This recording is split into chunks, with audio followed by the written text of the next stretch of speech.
And here we are. I've got more chins than a Chinese phone book. Is that okay to say, or is that now insensitive? Remember that joke? I think it was a Joan Rivers joke. He's got more chins than a Chinese phone book. Is that not okay? I probably shouldn't say that in this world of cancel culture. It was a joke, people.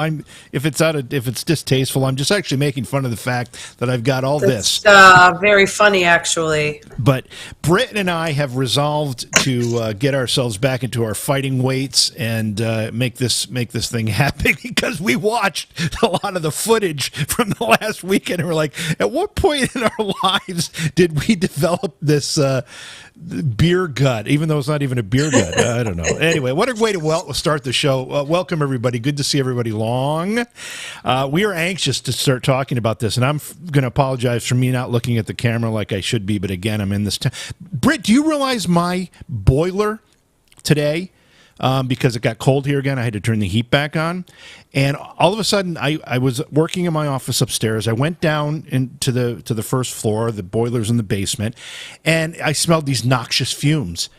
I mean, like really, really bad. So I quickly shut the boiler down, and I called the repair guy. He came, he said, your chimney's plugged. The frickin' chimney's plugged.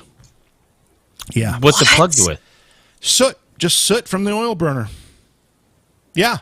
How small is your chimney? I mean, how small is my chimney? It's a big chimney. I don't know. Well, how long? When was the last time you had it serviced? 2 years ago. What are we talking about here? Wait. You have a big chimney. You had it serviced 2 years ago, and it's already plugged up? Brett, I don't know. They're coming tomorrow. I have to keep it off until tomorrow. They're going to come and clean it out. I'll know more tomorrow. I'll update you. But all I know is I do know that I am pretty confident that the cheap side of your brain told your I want some warmth side of your brain, which is probably a much smaller part of your brain. Except, the chimney's plugged, dude. You don't get to turn the heater back on. Yeah, well, all I know is that I'd had it off for a while. Well, you guys, when you were here, it was like 80 degrees. Yes. It didn't get to 50. Beautiful. Yeah, it didn't get to 50 today, and I'm like, okay, I got to turn the heat back on. I hate doing that once I turn it off. Oh, man. Anyway. Oh, my God. So how are you guys? Rebecca, how are you feeling? Because in between the investigation at the Fairchild Mansion, and now you ran off to somewhere else in the country and did another event, a gallery reading stuff. How'd that go? I did. I left on Friday. I'd actually stayed at my friend's house, who I am best friends with. We've been friends for 42 years this year. And so I stayed at her house and annoyed her boyfriend. And I did a gallery in Crown Point at the old jail, which was phenomenal. I forgot to send you guys. I did send you the photos of that. And you sent me some photos, yeah. And then I went from there up to Allegan, Michigan, and did a gallery at the Griswold Auditorium. And the coolest stuff happening there. Like, even the audience was like, I heard that. So it was again, across the country and then back again. But I'm exhausted. I'm tired. I bet you are. That's a lot of driving, a lot of roaming around. Just saying hello to people in chat. Forgive me if I missed. I'm watching several chat rooms here simultaneously.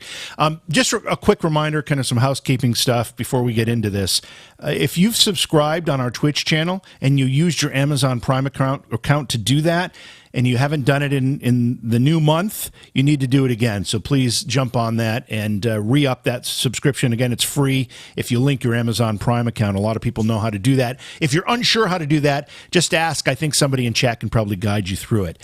If you're joining us on YouTube, thanks for doing that. Make sure you hit the subscribe button. If you're on any of the other platforms, we highly recommend you find your way to either Twitch or YouTube.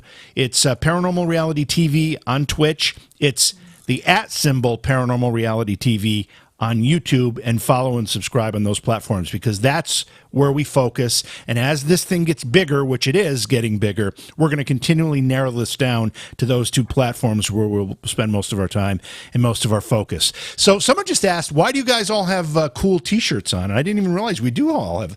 I've got the Paranormal Reality shirt on. I don't know what you're said about Satan there. Not today, Satan. and Britt's got the lawnmower thing. There you go. That about says it all, doesn't it? Yeah. Well, had you watched my race that was live streamed, you'd have seen me roll my lawnmower. No, I didn't watch it, and I told you, Rebecca, we need to get insurance on this man. And we need to do it soon. We need to do it soon. Right? Yeah, I put her upside down. I sent her a little too hard into the corner. But I had fun. Yeah, well, I guess if you're going to go out, you might as well go out with a mowing deck. With a mowing deck upside the head, yes, exactly. I hey, do you want to do you want to do some housekeeping on the website chaos we went through? Yeah, sure. Take a minute and do that because I have to do some settings on here while you do that. Okay, you do some settings. So at the beginning of the week, we kind of the end of last week, beginning of this week, we announced our event in New Jersey, where we're going to do a tech talk. JV and I, we're going to talk about equipment. We're going to show some evidence. We're going to dissect that evidence. And then we're going to do a little Q&A thing with all three of us. And then Rebecca is going to take over and do a reading. And we announced it, and we put out all the promos and all the ads and everything about 9 o'clock on one night. And then the next morning, the websites were completely gone. Yeah. All 12 websites that JV runs for his various companies, gone. Turns out it wasn't just him. It turns out it was a bunch of people. Turns out the hosting company, which I have to say, I looked them up. They're a legit big-time hosting company. They're not like GoDaddy big, but I mean, they're legit. And they had some kind of major something happen that morning. And we got to see the spike and everybody going to the website, but they couldn't get off of it they couldn't link to buy tickets to the event.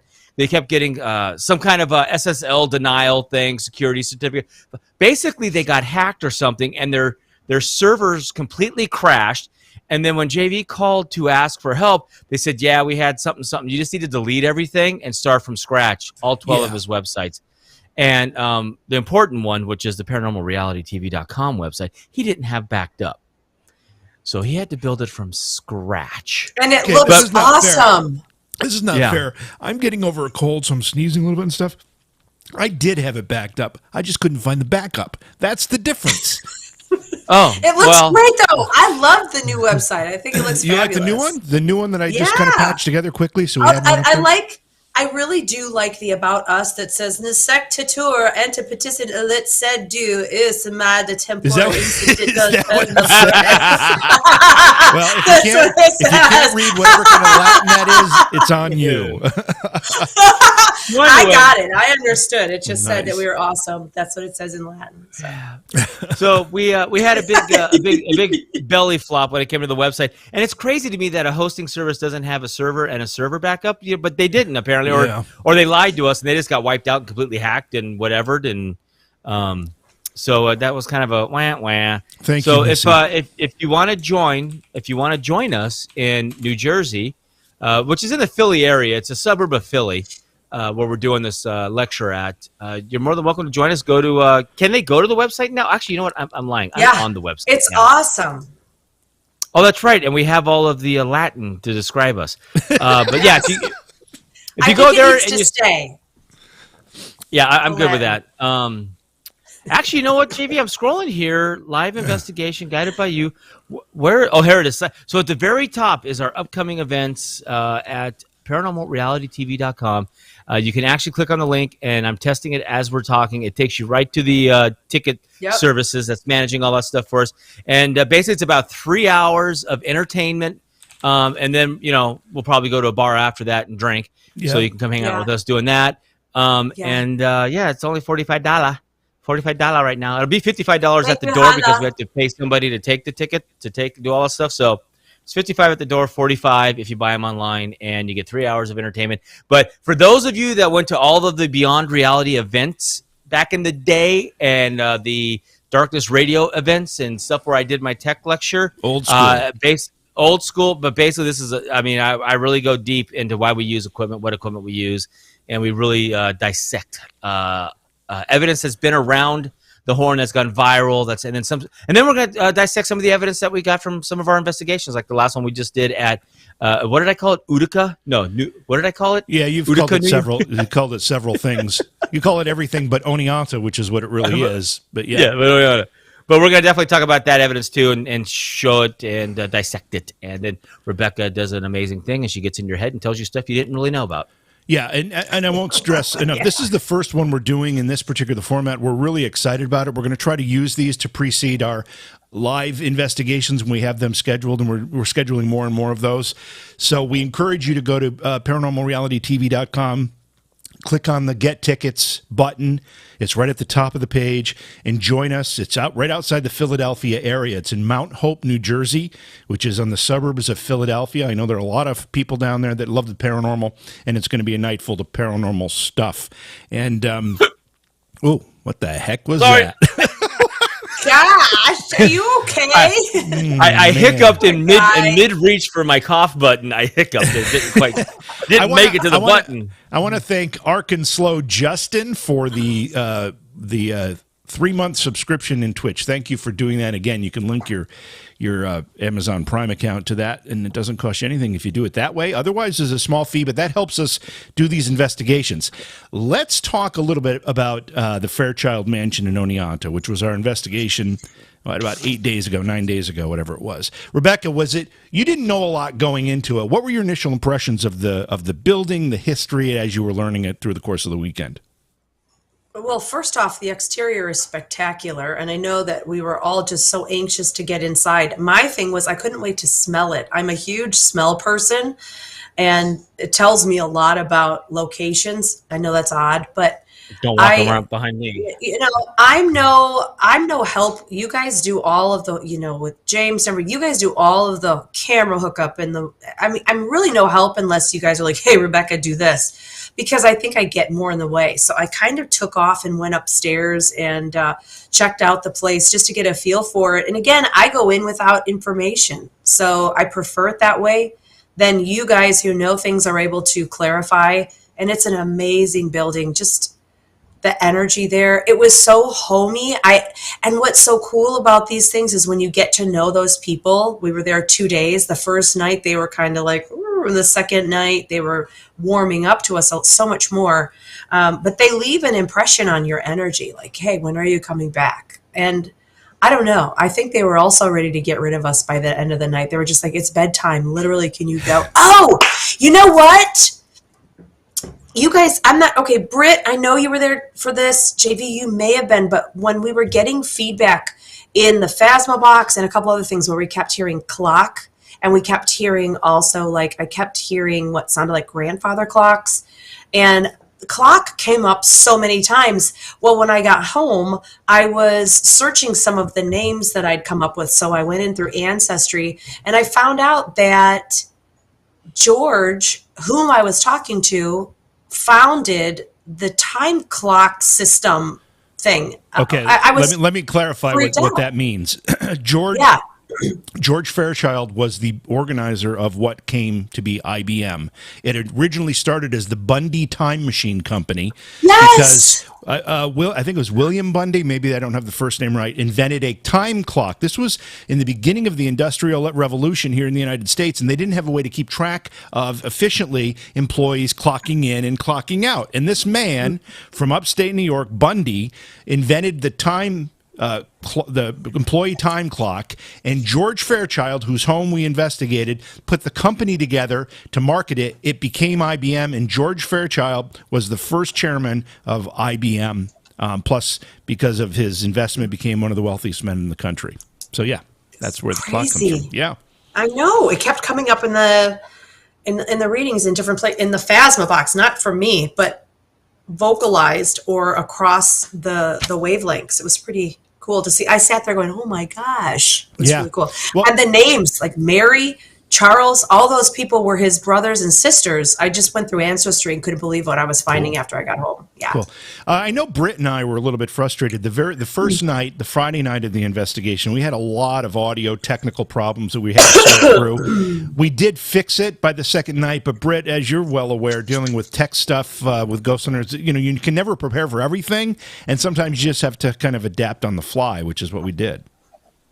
Yeah, and like it seems like everything else that you and I do together, JV, everything works amazing until 32 seconds before we hit go live. Yeah, I know. And then everything goes, okay, nosedive, body slam. There you go. Fix this out. Figure that out. But bottom line is, again, we are pushing the edge of the limits of this equipment we're using. It's really not designed for what we're trying to do, but we're in uncharted territories, pushing forward to do this on a. I mean, it's not cheap, but it's not like bringing out $1 million satellite truck either. But so we pushed the limits and we figured it out. And the second night, we had very little audio problems, But also, as we get rolling and if we get advertisers or sponsors, we can maybe officially have hire an actual sound guy that will make us sound even more amazing, type of thing. But right now, hey, we're having fun. We're trying to get this thing going. We want you guys to be a part of this thing. We're testing equipment. We're pushing the edges. We're trying to find locations. And speaking of that, if anybody's got locations that, and they don't have to be the big names, please go to the website. There's a link. No. Not yet? I have not rebuilt that part of it yet. Oh, my God. Well, just DM us. DM one of us if you got ideas, locations, especially if you have contacts. It's easy to just do a Google search and go, hey, idiots, go check here. We're looking for places that you guys have a personal contact with, a personal relationship with, something that's special to you. You can say, hey, call this place, talk to Rose. She knows all, et cetera, et cetera, et cetera. Help us find locations because that's what we're looking for. And we don't necessarily want the big, well-known Waverly type places or the Spalding Inn type places or anything like. We're looking for the kind of like what we did in Oneonta. Did I say it right? Nice. That was perfect. Actually. Oh, there we go. I got it. Oneonta. A great big building really hasn't been and it really hasn't been investigated. There's some slight stories, but we were able to go in and experience some stuff. I can't explain it away. I don't know what we dealt with, but I can't explain it away. So. Yeah. Hey, DJ Marks, thanks for the subscription with Prime. We appreciate it. The subscriber numbers are climbing. Those numbers help a lot for us because, again, it helps us fund these excursions because it's nothing inexpensive about crisscrossing the country and bringing these live investigations. I want to start. I've got a whole bunch of clips here. I basically just focused on the first night for this program because I was going to do both nights, but I kind of figured out that there's enough in the first night that we don't want to keep people here for 6 hours tonight. So, I'm sure they would like to be here for 6 hours, but if you do everything tonight, then we have nothing to put in the polished, edited version that we will then present to people also. So we got to leave some surprise for them. Good point, and we will do that. So I guess what we'll do is just play clips, and then we'll just talk about them. And they're in sequence here, so they kind of come from, there'll be a bunch in the beginning here, it's Rebecca and Sacco, then there's some of Britt and I, and it just kind of moves around as the night did when it was unfolding in front of us. So let's start with... And what were we doing together, JV? Well, you'll find out soon enough, Britt. You'll find out soon enough. What is this one? Hang on, I got to see what this is before I play this, because this might have gotten... Yeah, don't. I see by some stuff that's probably not okay. broadcast friendly. So here's our first clip. This is Rebecca and Sacco up on the third floor, the room that was the meeting hall for the Masons. Let's take a look and listen at this. I hear a dog, and I don't think that's part of... I feel a bit of an energy shift. It's my dogs. It's weird. It got cool. I'm going to start this over because I literally thought it was the dog. I was like, where did a dog bark come from? I'm muting my camera while you're listening to this. Okay.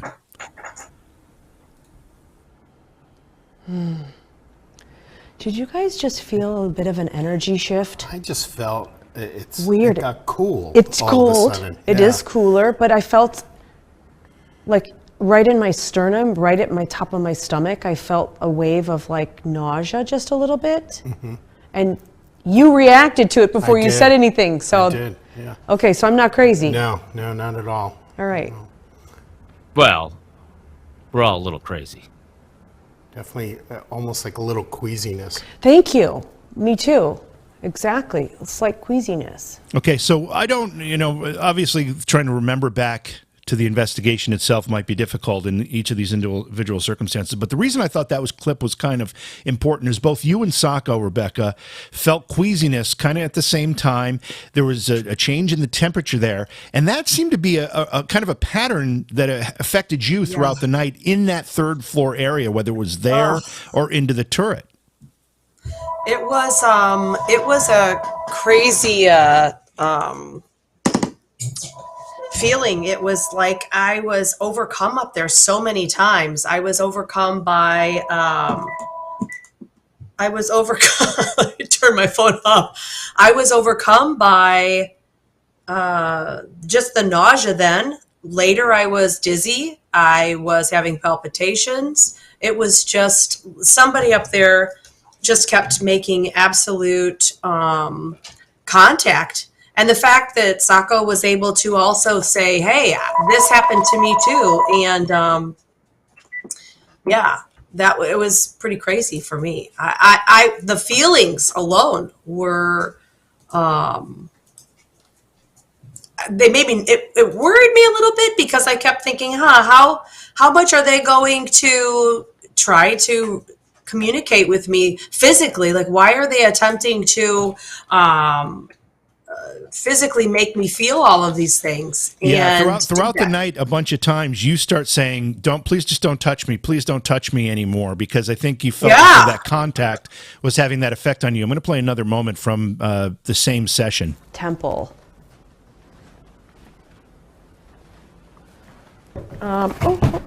Careful, step. Now That's how dark it is, you guys. The only reason I played that It's is so because dark. Sako tripped, and I thought it was funny to make fun of him about that because I thought he was going to actually join us tonight, and he didn't. So that would have been funnier if we could have called him out on it. But I'm playing another clip here. Marie, could you? So that would be something to be looked up, the name.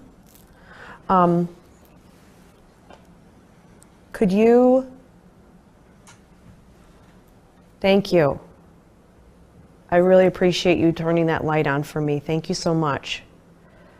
So you have a female who is belonged currently to the temple right now in the Eastern Star. Can you just confirm for me? Because the best way I can interpret what you're saying, thank you, then everyone else can see you're confirming that for me. Awesome. Okay, so basically what we were getting there, or what you were getting there, was the light. And sadly, Britt and I learned a tech lesson here. We bought these new IR lights that we attach to the cameras. They are so powerful that because we had two on each camera, it was washing everything out with IR lights. So in that clip, it was hard to see the pod lighting up, but it was lighting up in response to what you were saying, Rebecca. And that's one of the names you checked on later, right? That Marie or Maria? Well, yeah. So when I went into Ancestry, I even purchased a subscription just so I could look up George Fairchild and his family. And his sister was Mary. He had, and she, I have notes written down somewhere, but the names that we were picking up were all apparently siblings of his. And so I wasn't even picking up all of them. I even looked up any association with a child. And the only child that I was able to come up with associated with the Fairchild family was a Jana, Jann, or Jana, and she was just like under a year when she passed away. So that wouldn't have been, I was looking everywhere. There is an Emily Fairchild, but not associated in the States. So I wasn't sure if this was a child that came, I didn't get that far. But the next question was, for me, that woman kept saying that she had a female associated with the house or the temple. Oh, and then oh my gosh, you guys, I did write all this down. So I have to figure it out. It's on one of my notebooks, duty dads here. Okay, hold all the horses. Okay. So in 1900, there was an Anna Purritt. She was a coach woman. There was a Flora Johnson, who was the baby's nurse, and a Jahud Algra, who was I don't even know what the word was. It was like a horse something. Then in 1905, a Lena Camp became the servant, and a John Oliver became the coachman, and Mary shows up as May or Mary in all of the house associations, and she was a sister of George, and she lived with the family for a very long time. For her to show up in the chair just across from George is what I thought was very pertinent here. And then there was in 1910 a Mary E. Shaw joined the family as a servant.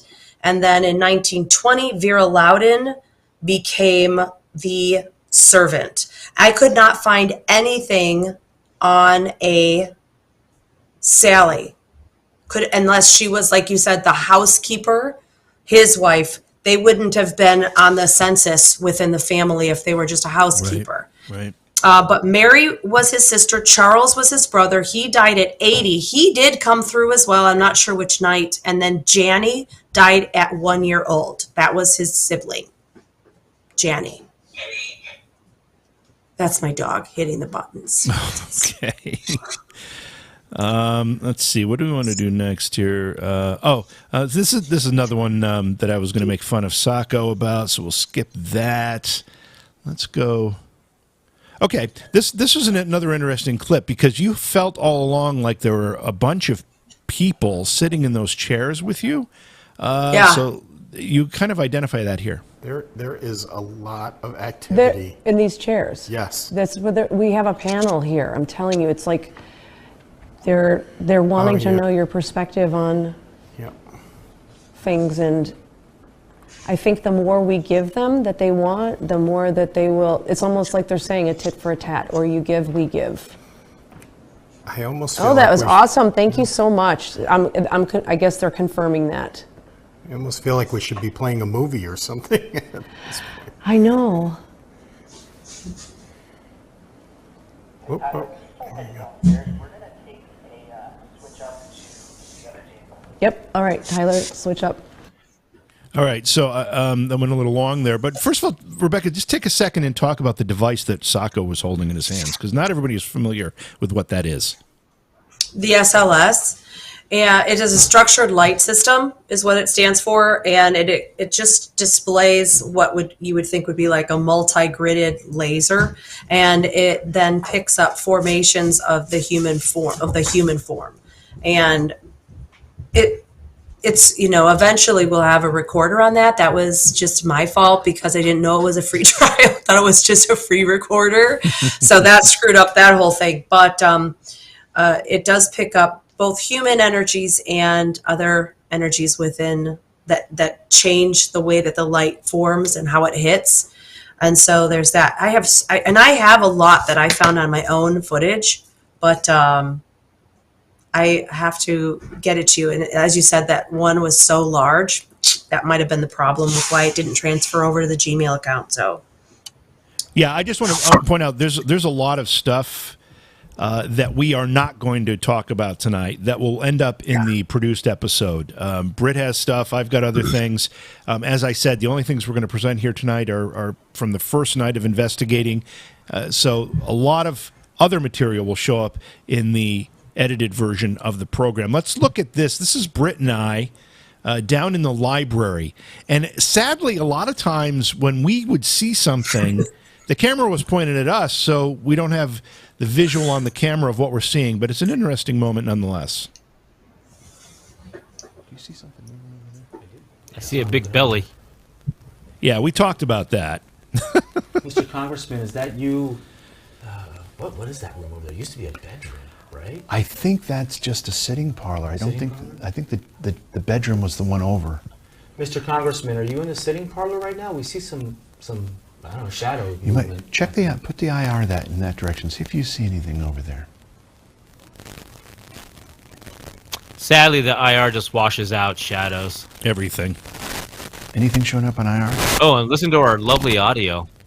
Okay. There's definitely some kind of movement over there. Now, I left that digital noise in because there's a few times when we're getting activity that all of it, we get this very strange and striking digital noise. I'm going to play that part again.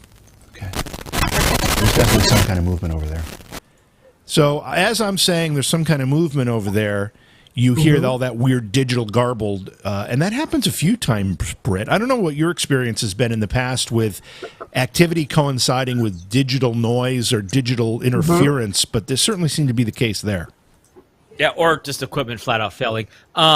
So unfortunately, we don't. I need to find the cameras that I had towards the end of my run on Ghost Hunters, which were iris controlled security CCTV cameras that had the infrared filter buffed off the lens, so that we can use it, and we can use a lot less light. So it allowed us to document shadows a lot easier. Right now, unfortunately, because we had so much IR light going on, it's like if you're sitting in your bedroom and you see your shadow on the wall, and then you take a big old cop flashlight and you point at the shadow and you turn it on, you're not going to see your shadow anymore. That's what we were doing. We were washing it all out. So I'm trying to find I'm trying to resource where I got those cameras before, and I'm having a hard time. But so that will help that out. The digital noise, I mean, obviously, everything in life is energy and frequencies. And so whenever the paranormal activity goes off, it definitely affects the frequency range. And then our audio packs, obviously, you have a frequency range, because the transmitter to the receiver. If the activity is in between the receiver and the body pack, it will affect the signal as it's moving through the air to it. So that could have totally been that, or we were just slightly out of tune, or on what we call a dirty frequency, a frequency that has other noise and stuff going on. So, but we saw what we saw. Sadly, we weren't able to document it because we didn't have the right equipment. Yeah. I'm going to play another clip from you and I, Britt, in the library, looking into the parlor. Congressman, your son, who you were very, very proud of, was a very successful man in his own right. Were you ashamed of what happened here to him? Some of the citizens apparently thought his lack of service in World War I was some kind of sign of weakness, or maybe it was something that was done intentionally. Maybe you interfered so he didn't get drafted. But we know it was an illness that prevented his service. Did that cause any shame to you? We know it affected Sherman. Footsteps. I don't know if you can hear him.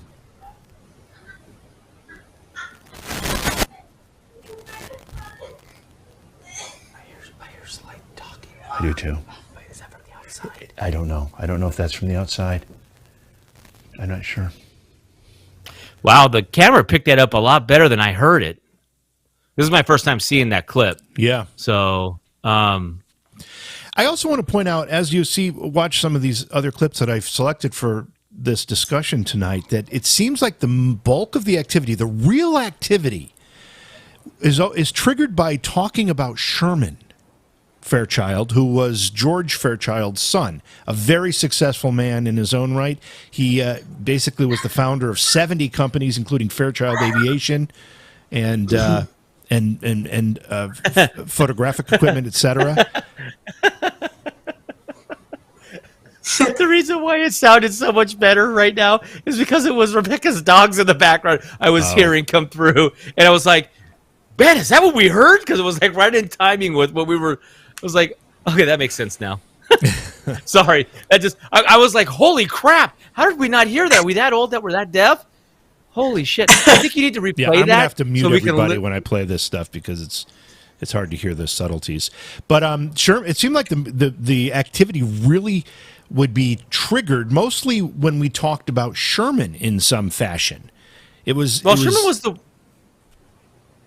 was the one that was, I mean, he was there he was the one that had the most emotional damage in that city, in that house. I mean, number one, he's working for a dad. He's son to a father who is a juggernaut of a businessman, and in the industrial, and back then fathers were not, like they are today, a little more cuddly. I mean, I'm sure that there was, I don't know how to say, the relationships back then were just different. And then you add the stuff that happened on the sidewalk because of his health issues and whatnot. I mean, oh shit! Push the button. I don't. You don't have a button, but if I did, I would have pushed it. Yeah. And by the way, if you think you're going to be able to just replace whatnot with yada yada yada, which I've noticed a lot of you using that phrase, I won't let you get away with that either. I just want to give you a heads up on it. All right, whatever. Whatnot, yada yada yada. Yeah, there they are, both of them. But I mean, it just to me, it kind of makes sense that his energy would be left over there, because it seems like his was the most intense on both sides, probably good and bad.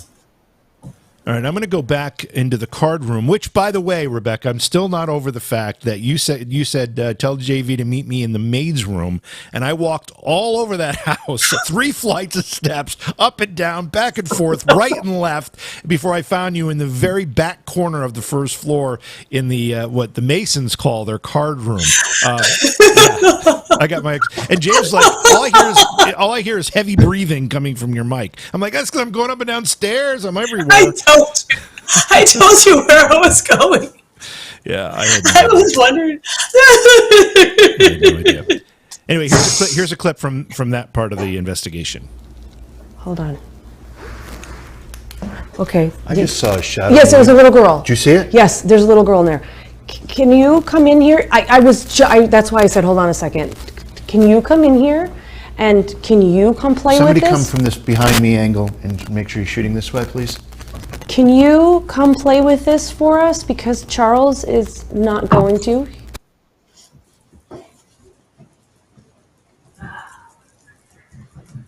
Hollyland for a better view. Yeah, we lost video for a minute here, or I'm not sure why. Who is Hollyland? Hollyland is the brand of the wireless HDMI transmitters that we use. Oh, this is over. We're staring at this. It's done. It ended. Yeah, that's what I was like. What are we doing here? Hollyland is I familiar. thought it was just interrupted for a second. No, it ended. So, Rebecca, you and I both saw a figure in that doorway. I happened to, I didn't see the size of it. I just kind of caught it out of the corner of my eye. But you recognized it as the height and We the size both of at the same girl. time. Yeah. We both. I mean, I moved and you went. Hold on. We both reacted in the dark at the same time. Before it was like what it was. That was what was so cool about that. Because when you said it, I was like, it's a little. It was. She was right there. It had a weird energy in that room too. It was like a small pantry kitchen place, but it had a creepy feel. Like you feel like there was always somebody right on you in there. I don't think I stayed very long. Yeah, and in this clip, Britt's coming in with a cat ball, but you see a better shot of the door that we were looking into where we saw the activity. All right. What's going on in here? Come on in. All right. See if you, I don't know. I'm going to put this little ball we right just here both for you. saw- Okay, Okay? Hold on a second. pause this. Are we talking about butt So I shots come- now? Because that wasn't my fault. Well, it's more than the butt shot because I didn't see. I poked my head through the door to bring this cat ball to you, and I see JV sitting on the couch and Rebecca crawling on the floor like a dog, going come here. And it's like, what show did I just walk into? That's funny. By the way, thank you Anyway, sorry. thank you to Iowa Joe for giving out the community gift sub. That's very much appreciated, and whoever received it, hope you enjoyed that. Thank you, Iowa Joe, for doing that. All right, so this clip is almost over, so let me just play the end of it. All I'm going to set it there, and if you do this, right, so that room that you see, the dark room right by Rebecca's head, that's the pantry, basically, the old kitchen pantry, which is a long, narrow kind of galley room. And there was no other access because the other side of that, there was a locked door that went into the caretaker's apartment. It wasn't the caretaker's apartment for George Fairchild. It is now for the Masons. So there was nobody in and out of there. Anything that we saw in there had to originate there because there was no other way to get to it than where we were. So this is the girl who you picked up the name Emma or Emily. Is that right? Yeah. And it was like I heard Ruth. I kept hearing Ruth as well. So I don't know if it was like Emma Ruth or Emily Ruth. But yeah, there is an Emily Fairchild. I just don't know how she's associated to this particular house. All right, sorry, I'm just trying to catch up on chat a little bit here too.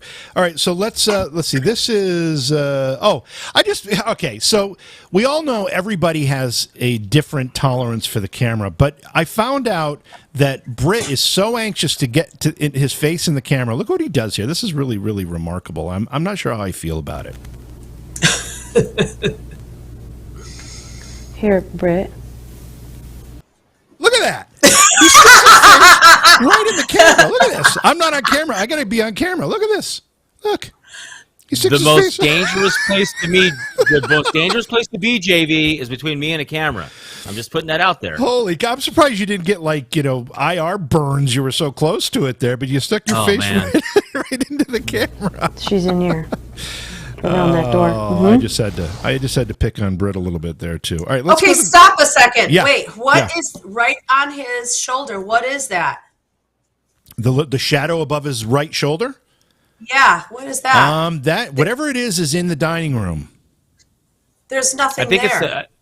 I think there's a hutch there or something. Back it up a little bit. See if it moves with the camera light. Yeah, it stays there. It was a piece of furniture. Are you sure? Well, we'll probably get another angle at it at some point, and we'll be able to tell what it was. But yeah, interesting pickup, because as this episode continues, Rebecca, you start saying the girl has moved into the other room around the corner where you're seeing that dark.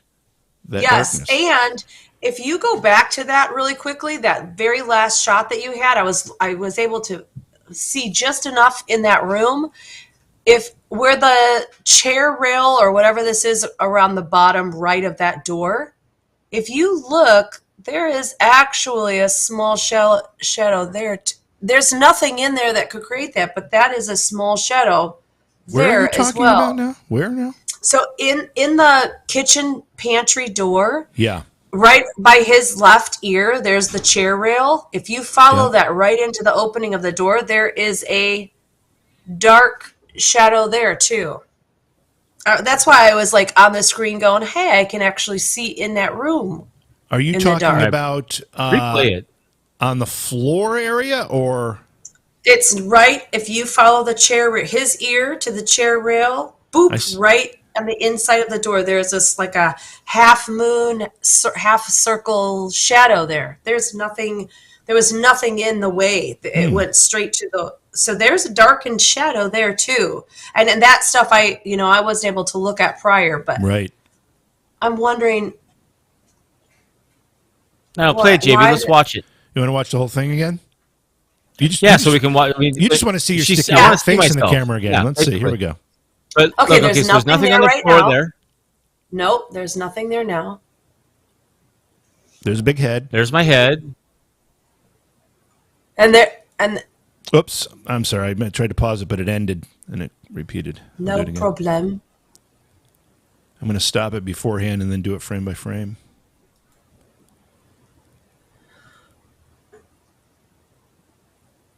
See, there's dark. See that? That's dark.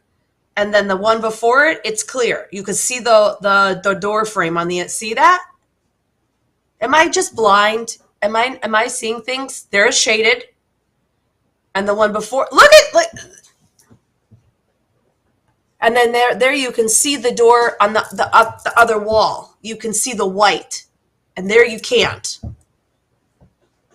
Am I just seeing things? Am my eyes playing tricks? No, I think it's there. And I'm just trying to determine exactly what it is. It's hard. I think we'll have to probably look at that. It's through the door. Yeah, it's in the room. Yep.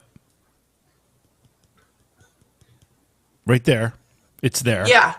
It's blocking the white. Kind of not there here. Yeah. Right. So I think I can actually, let me see here. I think I can actually zoom in on this a little bit.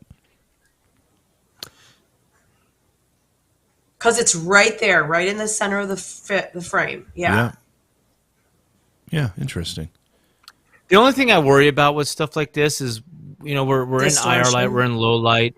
Well, the cameras are struggling to pull because look how white light. Look at the refrigerator's bright. You're bright. The back of my head is bright. My ear is bright. The wall that goes up to the top of my head, the door jamb right there, I think that's the door that's opened actually, is bright. And then we have that dark space. So the camera sensors are, it's trying to process all of that.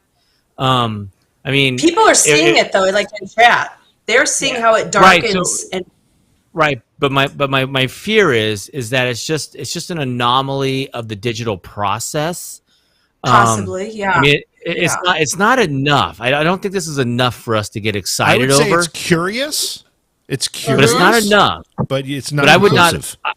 Yeah, I would not label this as paranormal just yet. Now, if we were smart enough to put a RIM pod in there and that went off while that happened, Yeah. and we have a recorder in there where we get an EVP and then we got the little shit, they're Yeah. building the case. But just this right here, it's not enough for. I don't think it's enough. I would move on past this unless we had other corroborating evidence that's documentable. Documentable. Not documentable. Documentable. Documentable. Yeah. That's my opinion. That's my opinion. Understand.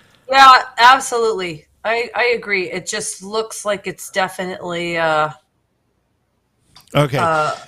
blurry. And moving on to the next clip, though, I did also realize, in addition to wanting his face in the camera as much as possible, Britt saw you crawling across the floor, Rebecca, and had to do one of these. Emmy or Emma? Emily? Emmy?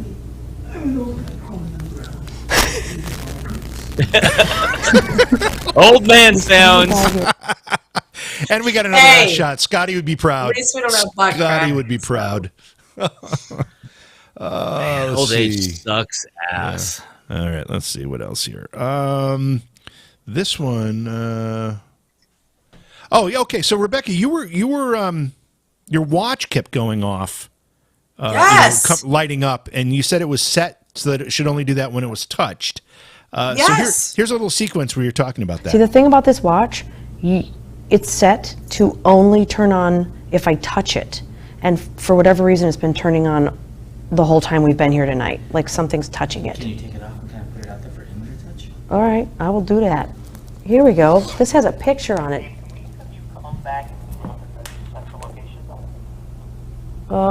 What just happened to my phone? My phone just completely died. Look at that. Or my phone. That would be your watch. My watch. So it had been coming on when it shouldn't have, which requires touch. Nice. You take it off. You're going to set it down by the cat ball to see if it's manipulated in any way, and it basically loses power. Well, it didn't exactly lose all power. It went and did like this funky reset screen, like on a computer's blue screen of death. It went and did that, and I was like, what the hell just happened to my watch? And, well, my phone. I was talking about my watch. And then it flickered a little bit, turned back on. It was just odd. It was acting very weird. Super weird. This next clip, I just wanted Britt to see how what type of eyes our camera folks have, because they actually caught something pretty interesting. And real quick, just so you guys know, our cameras are actually recording all of this locally, and they have audio. So when JV and I sit down with the editors, It's a haunted mouse. We got the haunted mouse. Oh my God. Just having a little fun with our camera folk. Let's Yes. see. All right, Rebecca, this is where you and Sacco go into the turret on the third floor, and it really creates a problem for you. This is Yeah, it interesting was footage. bad. Yeah. Ooh, I just got touched. And it wasn't On my soccer. hand. Okay, so it starts out with you being touched. You still seem okay, but you don't stay okay for very long. Let me see. Is this the next? This is the next Now, cut. let me add to this before you do this. My camera was out in the room, in the meeting room. And as I walked in there, I said, hey, is anyone there? And a child goes, la, la, la, la, la, and my hand was down. So I'm wondering if it was a child that touched. I don't know. It was all happening at the same time. So All right, but it gets kind of bad here for a minute for you. yeah, bad. Oh, wait. I gotta get out of here. Hold on. I'm having massive palpitations. Hold on. I gotta get out of here. Hold on. It just like my chest is pumping out of my. Hold on. You see that? Whoa. Oh, Sorry. see that? Don't trip. Like that. Okay, I'm okay. All right. Check 1, 2. My Testing 1, 2. my heart just started going like out of my chest. So, ooh, and I'm getting the chills. I wonder. Okay, so I'm just. I do this. I think I'm okay. I'm fine. It stopped, but it just. it shouldn't do that. I'm gonna try it again and see what happens. Okay, so while that whole thing was happening there, Sacco also noticed an anomaly on the thermal where you were. He noticed that the walls got weirdly were showing a warm signature where they had been cold prior to that, which was interesting. There's a lot of crosstalk going on there, but he was trying to point it out. And Britt, one of the things that we learned is that, and you probably knew this already, but if a cameraman is going to try to catch the thermal, they got to turn the IR off and go back. Yeah, they have to go back to color. Regular. That helps. Color, yeah. And Tyler was smart. Yeah. Yeah, and Tyler did that on his own. I mean, I told him because he was like, "I'm already there, Dad." It's like, okay, I'll shut up now. Yeah, because in the IR, it just looks like it's just been one black and white thing. Really at some point, hopefully, we'll be able to have a video, an HDMI out on those thermal cameras, so we can record them and have a digital file, right? Type of thing. But yeah. Okay, so the conversation about the heart palpitations continues here in this clip. Okay, I'm gonna go back in and see if I'm getting the same reaction from being in here. So I don't know if it was right because of the heat in the wall, or right when you walked out. It was almost like you didn't walk out. There was okay, that's cool, because I'm wondering if that was the energy that had an effect on my heart rate. Okay, so whoever you were, I'm getting the chills again, and it's warm up here, right? Right. Okay. And the walls just cooled down. They just went from red lines where you can see the beams to look. Can you guys catch that? I just got chills. Yeah, I have the chills. Yeah, can you see the hair on my arms? Yeah, that just happened to me. Okay. I guess my first question, Rebecca, is: do you have a history of having these energies affect you in that way, with the heart palpitations or some other physical reaction? No, though most that I experience is if I am channeling or if I'm reading, my blood sugar will drop. If I'm open to them, they'll pull on my energy, and then it will just eat my sugar up. And that did actually happen later in the night, but that was the first time I ever experienced like the electrical aspect of whatever they were doing, touching me, was throwing my heart rate off. It was significant. This next clip, I was unsure whether or not I wanted to use it, but we talked about the digital interference and the electronic noise. Here's another example of that. Sacco and Rebecca, again on that third floor, they get a REM, or they take the REM pod and put it into that turret where Rebecca was having heart palpitations, to kind of see if they could get some other type of corroborating evidence that something was happening there. And there's a really strange anomaly, an interference in our equipment at that precise moment. I thought this was interesting. Can I bring it closer to you, maybe, so you... Oh, that was me. I set it here.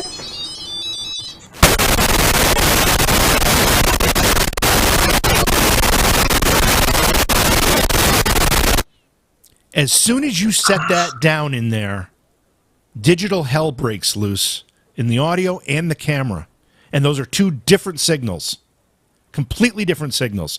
And not another time during the night, before or after, do we have anything like that happen. Britt, you're the skeptic. It sounded like You're the skeptic. I can see it in your eyes. And I know there's no way to say this is definitely paranormal. But if nothing else, this is quite a coincidence. I mean, it could be totally. Do we know? Do we have any audio EVP from that time frame of y'all up there? Do we have any REM pod hits? Do we have any K2 hits? Do we have any to go along with all this stuff? Because to get the K2 and the REM pods to go off, there has to be energy fluctuation happening. Which obviously, if the energy is fluctuating, the signals are energy. It can affect it. But my only reservation with all this stuff is we knew we were having problems with our audio at the time. You know, we knew we were struggling. So it's interesting. It means we probably need to focus on that area when we cycle back there at some point in the future. Focus on that area up there, maybe put some more equipment out. We'll obviously be way more dialed in on how our equipment works. So we can probably eliminate any of those anomalies happening to our equipment, our production equipment. But that's the only thing that worries me, is that we knew we were struggling, because the second night, this is all the first night, the second night we really had it dialed in and we didn't have any issues. So that's my only concern. But the fact that she's having palpitations, the fact that, and I don't think we've shown any of this yet, but maybe that'll be for the polished, the edited show. We had K2 hits up there. I mean, JV and I had legit K2 hits up there. So you guys had a couple REM pod hits. So there was definitely something weird going on there. It'll be interesting. Sadly, we forgot to put a recorder up there to just run. So we don't have any audio to listen to. Oh, do you have it? I did. Yep, I did. I listened to all of it. Okay. And for the most part, it was the only thing that they caught. There was some footsteps. And what's also odd with the camera that I have, when there is energy drawing on it, it'll start going choo, choo, choo, choo, choo, choo. So as soon as it started that, I thought, oh, there is something pulling on this. I knew it was there, but then that's when we came back up and that child was recorded on it. But there is movement. It sounded like a couple footsteps, but no vocalizations other than the child. Interesting. All right. Well, I mean, that's my 2 cents on it is we need, it's interesting. It's definitely a key point to remember in the notes for next time we're there to hit that area. But it would be nice to have taken just that anomaly, the audio and video anomaly, and presenting that as paranormal. I don't think we can do that because we don't really have anything else to go with it at that time. That's just where I'm at with it. I want, when we go to a client, I mean, I want to say, here's Jesus. Made him a shake. We need that kind of level of evidence. But it's interesting. Yeah, well, that's what I thought, too, because Rebecca's mic was the only mic throughout almost the entire night. There was no interference, no problems. And oh, really? Okay, I didn't know that. Yeah, and in the context of what what the rest of the night looks like from her mic, from the camera, from everything that we were doing on that third floor, we never had that problem, and we don't have that problem until Rebecca's recovering from heart palpitations from being in that turret, and she takes a maybe an unfamiliar device in there. To whatever presence is there, and all of a sudden, not just the mic screwing up, and not just in a little staticky way, it's major, and the camera starts to freeze all at the same time. Well, she did walk in there with that thing, at a high pitched scream. Yeah, right. Which again, sound is energy. So maybe that was cats on the chalkboard. Maybe that was fingernails on the chalkboard to whatever was in there. So it came screaming out of there like you and that. Get this thing, get this thing out of here. Type of thing. Right. What is it? And if you think about it, back in the day, like if they weren't used to seeing stuff like that, so they're like, what's this witchcraft thing doing? And it's devil's work or something. So could be maybe. All right. We're going to move on here. This is the parlor room. Again, it was either the parlor room or the library that the caretaker's wife died in. We were not sure. We could never get any specific answers to which of those two rooms it was, but it was one of the two. And here, Britt and I are in the parlor. There's a built-in bench over here. They've thrown a piano in here between. There's a walkway between the rooms. They just put a piano there. I'm also going to put this REM pod over here. Uh-oh. I think my belly beat me over there by 4 seconds. Your belly has its own zip code, and I think mine shares his residence of that town, too. Okay, so we have a K2 hit and the REM pod was going off. Right, but then I backed away and I still kept going. So, but again, was it me who disturbed the energy? So what do we? But the K2's still going. Right. Okay, so we, Britt and I started to have K2 hits and REM pod hits in that room. It was kind of sporadic. I don't know that we got any pattern to it, Britt, but we did start to get some response to some of the stuff we were doing. I think so. We did. And then we had all that audio issue, so we had to break off, unfortunately. Again, this is all the first night when we were really tap dancing.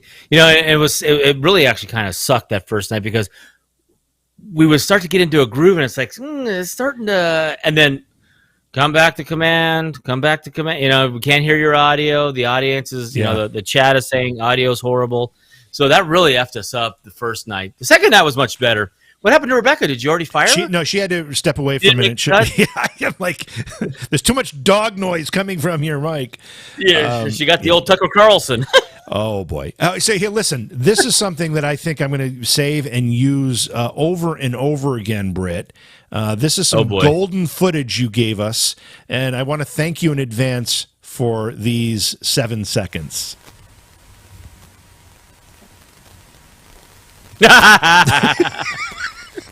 This is your voodoo dance, Britt. I was doing a seance there. I was like humming. I'm going to put that to music. We're going to have a little bit of fun with that, I think. What you were really just trying to see if your body could in different positions could make any of those devices go off to rule out the fact right. On top of the K2 that was there was a REM pod there, and then there was also that static electricity device that senses the change of static. And some of those are wicked sensitive. Like you could be across a room and you rub your hair and it'll pick it up. They're that sensitive. And then some of them aren't. I was trying to figure out which one that was, and that was a medium one. So, but I also, I was also doing my little voodoo dance, hoping for some action. Yeah, I'm going to play it again because it's just so cool.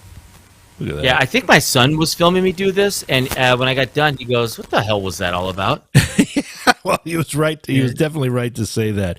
Okay, I think Rebecca's back with us here. Oh, there she is. All right. I'm back.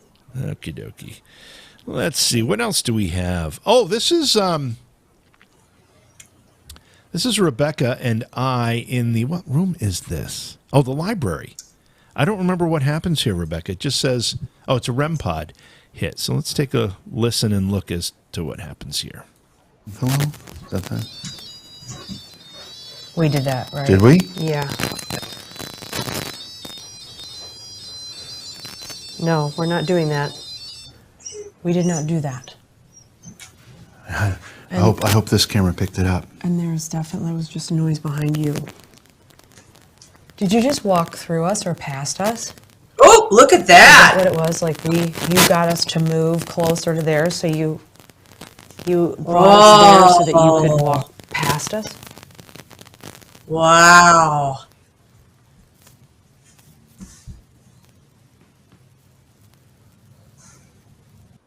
All right, so what I'm mostly interested in that is that you had a theory there, Rebecca, that you felt as though we were lured, because in the beginning of this clip, we're actually up toward the static camera, which is the view that we're looking at here. We're looking at something over there, and then as we're backing up, the REM pod goes off.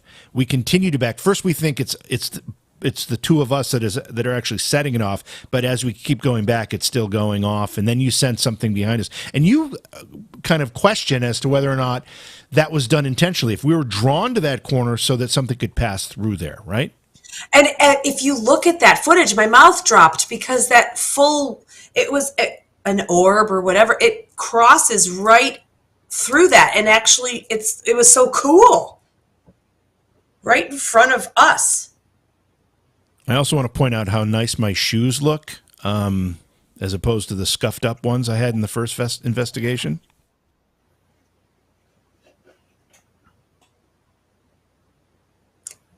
Right. So there, for people in chat saying the shadow that walked across the doorway, that was our cameraman leaving them to get a battery. He had to go get a battery, so that's why they turned around to the static cam. Yeah, let me just back this so that up was not you a can shadow see what's in the happening. beginning. See it? That's right there on the left. Watch, There- you'll see there he you'll see is. Tyler walk by. There he goes. Yeah. REM pod's going off. And then, so one of the things we did fight with in this particular location is the fact that we were on a busy street corner. It was a corner of Main Street, and the other street is Grand Street. There's a gas station across the street. And we had to be careful that we didn't misinterpret out exterior noises. Now, that building was built like a fortress, so not a lot of noise came through. But sometimes it would. Sometimes a car headlamp would come through or something, and we had to debunk that. And we did. We did a really good job of differentiating between what was exterior noises and what was happening inside the house. I believe so. Let's see I here. believe so. Okay, so this cut, this is Sacco and I, and we got a lot, and this is in the dining room. We got a lot of activity there, and a lot of really cool thermal hits, which I know you guys, when you went in there, got some of these thermal hits too. But here's where it starts for us. But some people were bothered that you did not bring some of the businesses here. Again, I'm Did it go talking again? about Sherman. K2 goes off. Okay, so I'm seeing on this thermal kind of a yellow mass that has kind of risen. I don't know. I know they told you to stay on that side, but come around here and just see if you can get this. It's hard to see these. It's a significant yellow. Oh, it changed when you walked by. That was him. Yep, it was the cameraman. Can you see that? It's really hard to get these on here. Yeah, you can't really tell, but there's a mass here. There's a mass here. You can at least see the dark on there. Okay.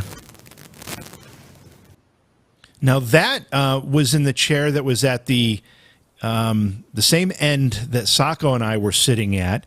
Again, it was when we were talking about Sherman. The K2 goes off there, and that mass, it was just looked like a blob in the chair, appears. And I do have the clip when you guys experienced something similar, but at the far end of the table, at the chair at the opposite end of the table. Britt, you weren't there for that particular incident, but what's your thoughts on this, the thermal evidence that we caught there, what you guys catch later, which we'll show, and how it connects with maybe the K2 hit and what we're seeing there? The thermal camera is a great device to use, but it's a difficult device to process on the fly if you're not used to looking at it. I wish that shot was in color so we could see the size of the red part and how the mass was moving. We also need to educate our camera guys that if we're having an activity in a chair like that, you go walk around the long way, not right by the ghosty.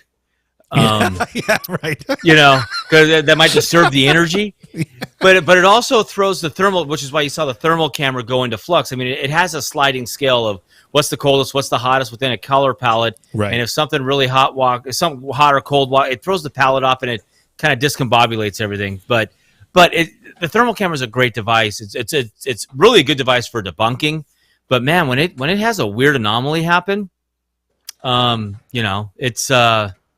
it's really cool evidence. And the thing about the thermal cameras, it may pick up an anomaly, and if it might not be a temperature change. I mean, it's just seeing the energy change, and it doesn't know what to do with it. So then it presents on the screen whatever it thinks it needs to do with that bubble of energy that's happening, that's going into flux. So its sensors are seeing that flux and then articulating it back to you. All right, here's I've labeled this as additional thermal hits for JV and Sacco in the dining room. Let's see what it is. Seems like we have to tick them off about Yeah. It's that whole conversation about not bringing jobs to Oneonta that's got him angry. And we just got a major heat signature there after I said that. You did. So now that the cameraman is behind you. Hold on, look at that right now. Before that's that very looks humanoid. That looks like a human. That looks like a person. Yeah, actually, back that up and play it again. All the way? Back it up a few. Well, not all the way, just, or whatever. Yeah. It's that whole conversation about not bringing jobs to Oneonta that's got him angry. And we just got a major heat signature there after I said that. You did. And right there, it looks very human. Yeah, it just kind of materializes. But the fact that the cameraman didn't walk behind it, everything in that screen, in that shot of the thermal screen, is pretty steady. Mm-hmm. I mean, there's nothing moving. There's no air blowing in. So the fact that the energy goes into flux and starts changing colors and stuff. Colors, not whatnot and stuff. Colors. That's not normal. It shouldn't do that. Once everything's settled, it should pretty much hold what it's doing. That big flare up, and of course it's in black and white for us now, but you're saying it was kind of a different color, reddish flare up that happened there? Yeah. Or do you remember? So that's not normal. It shouldn't do that as long as nothing is changing. If an air conditioner kicks on, or if a hot plate starts to heat up, or if something hot or cold walks behind it, then it'll throw it into flux like that. But so that's interesting. It's very cool. And again, I have to say that it was in response to talking about and/or to Sherman. It's the Sherman connection, Rebecca. Yeah, I think so. Talking about Sherman got a lot of reaction over the weekend. A lot. Just unexpected. I also, speaking of which, you just reminded me, he was so uber successful. His I don't even know where it's at. Forgive me. People can actually look it up, but his Art Deco 1920s house style is right now selling.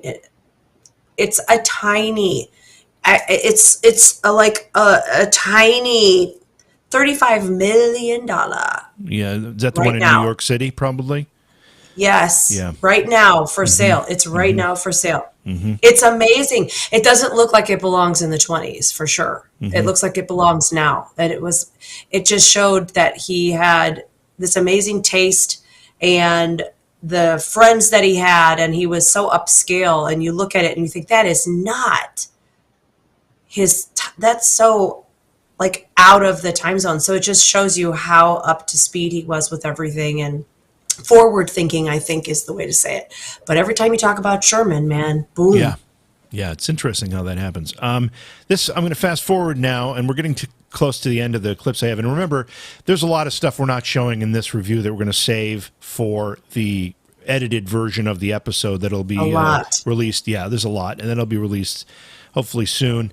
As we get better at this stuff. And also, I'm going to remind you again that we've got an event coming up near Philadelphia, Pennsylvania. It's May, is it 11th? 11th. Yeah, May 11th.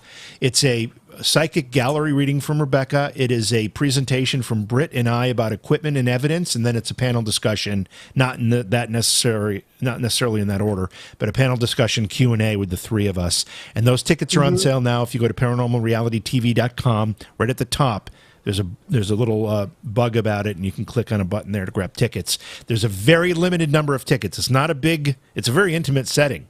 I'm not going to say how many, but it's small. It's small. Like so, when I'm talking, my spittle is going to fly in your lap. And you somehow think that's going to appeal to people, Britt, or do you just what are you thinking there? I think to some. Okay, it's all good.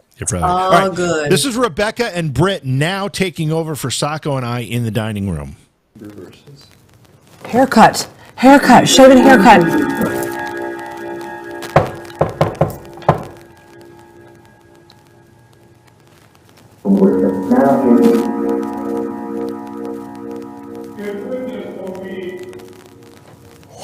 What did that say? Flashing lights. Oh wait, it's a. Oh, okay. Oh gosh, I thought we. Yeah.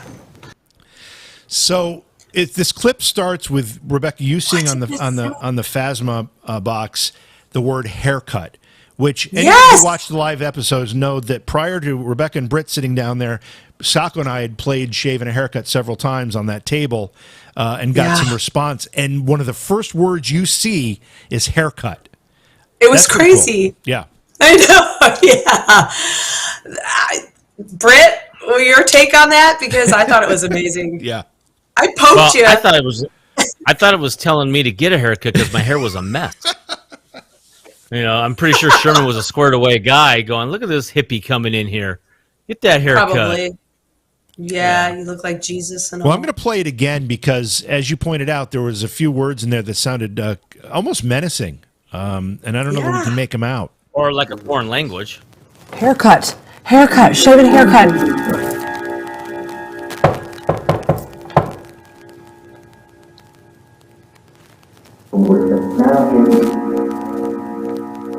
I say, what is happening? What the hell was that? Back it up a little bit. Flashing lights. Oh wait.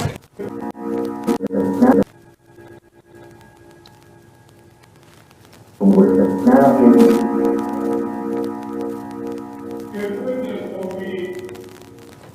the hell was that? What for me? Flashing lights. Oh wait. It's like he says something for me.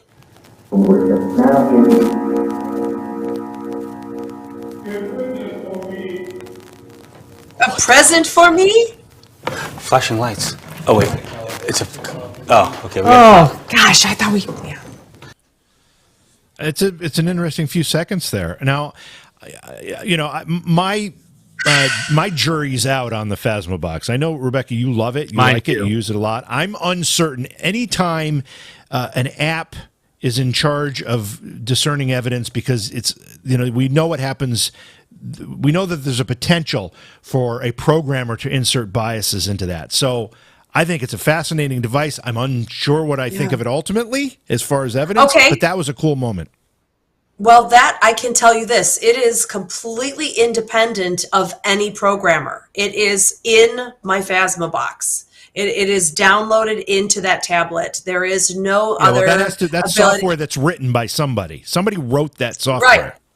Correct. And the thing is the more you use a utensil or a tool, the more energy gets put into it. And I've had this thing, I think it's been going on, what's this 23 for like 5 or 6 years on that tablet.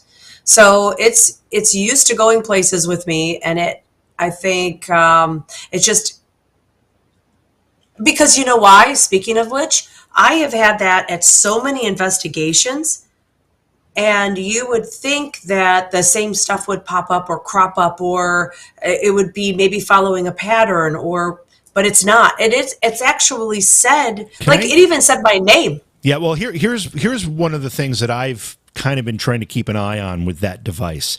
I was starting to get the impression that it listened to what you were saying, and then it would repeat words in some, would change the voice, obviously, but repeat words that it had heard you say at some point. However, when it said haircut there, it wasn't in the room when we did shave and a haircut, so it did not pick up us saying haircut. And in the beginning of that whole session, you guys don't say it until the device says it.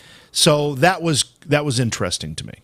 Interesting. I have to watch that actually, and see if it is any form of an AI, maybe, to be able to listen and repeat. I guess I've never had it do that before. Yeah, I kind of picked up on that might be a possibility when I was with you. I can't remember when the first time that you and I did a session with it together. I thought, is this just listening to us and then regurgitating our words in some fashion? That's interesting. What I thought. And I wasn't. That was just one of my.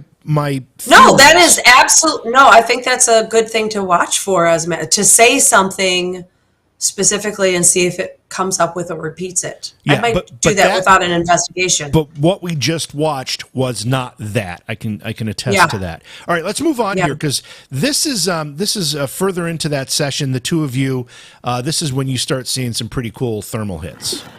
Okay, so hopefully. Oh my gosh, the chair is red now. The chair is red. It's no longer yellow. It is red. No, look, and that heat is growing. It's getting stronger. Look at that. What the? Oh, I just got the chills. Is that coming up in IR? Go to. Oh my god. Oh my god, the chair is red. It has gotten hotter. What the? Freaking heckums. Okay. Okay, we gotta communicate. So don't panic. No, I'm not. I'm excited. Don't panic. George? Who has entered the room with us? Can you tell us your name on this device right here?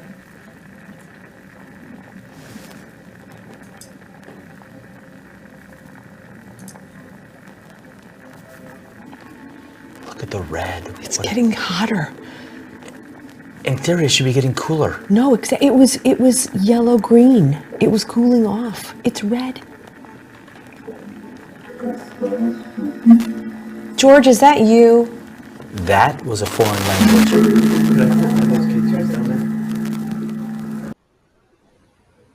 So that's pretty cool. That's a pretty cool little thermal session there, or a session that with some thermal evidence. Yeah, and again, I'm pretty sure the chair was not getting hotter. It was just energy that was forming there, and the thermal camera was seeing it, and then taking it into its little, its little chipset, and spitting out that little red floaty round thing because it didn't know what the hell to do with it. But what was the foreign? Can you replay the foreign language thing at the very end?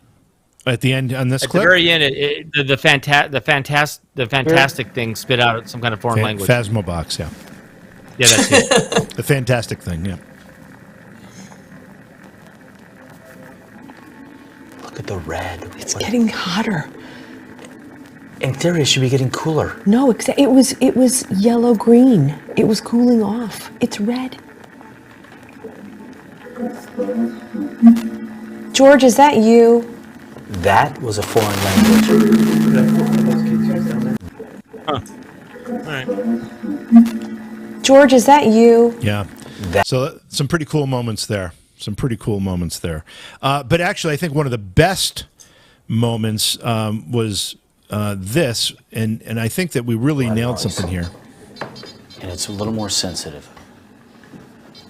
Oh my God! I haven't seen this thing. I'm watching this live. I'm sitting in the control room watching this happen. I'm like, okay, that's enough, Britt. Stop! I found the end of the table. I couldn't see shit. Yeah.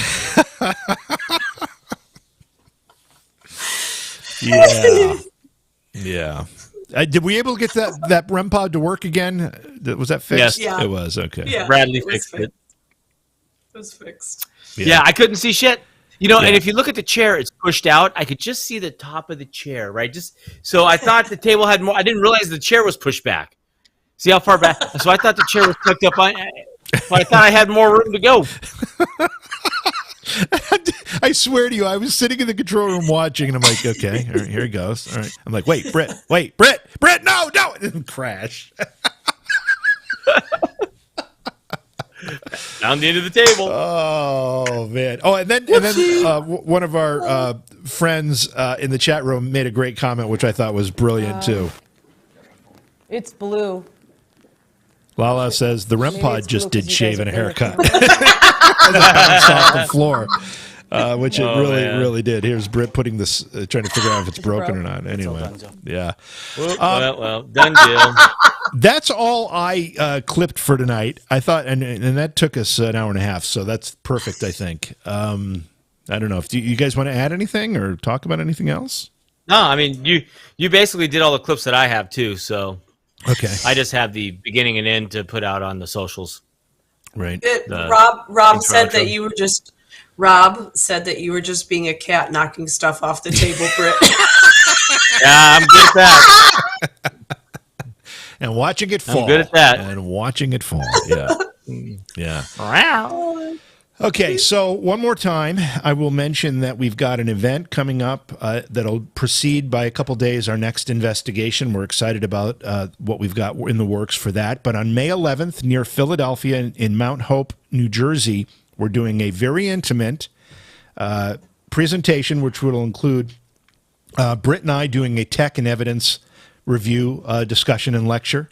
We'll share some evidence, talk about some tech stuff. We'll do a panel discussion Q&A with the three of us, and then Rebecca will finish the night with a psychic gallery reading of the folks that are in attendance. Tickets are available now. There are not many of them, so go to the website, paranormalrealitytv.com, and at the top you can click on a thing that says Get Tickets. Now, if the website isn't working for you because it's been so unreliable the last few days, we've got this posted all over social media with links directly to the ticket thing, so you don't have to go through the website. So if the website doesn't seem to respond or whatever, we're having another problem with it, just find us on Facebook and our independent social media accounts as well. You should be able to find a link for that, right?